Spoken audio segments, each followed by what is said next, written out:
Praise lord. మన ప్రభువైన యేసుక్రీస్తు నామములో కృపయు సమాధానం మీకు కలుగును గాక. హల్లెలూయా.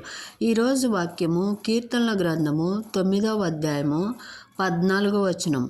మరణ ద్వారమున ప్రవేశించకుండా నన్ను ఉద్ధరించువాడా, నన్ను ద్వేషించువారు నాకు కలుగచేయు బాధను చూడయ్యా, బాధను చూడుము.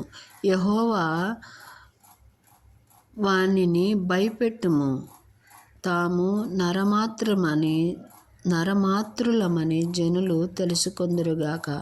కీర్తనల గ్రంథము 9వ అధ్యాయము 20వ వచనం.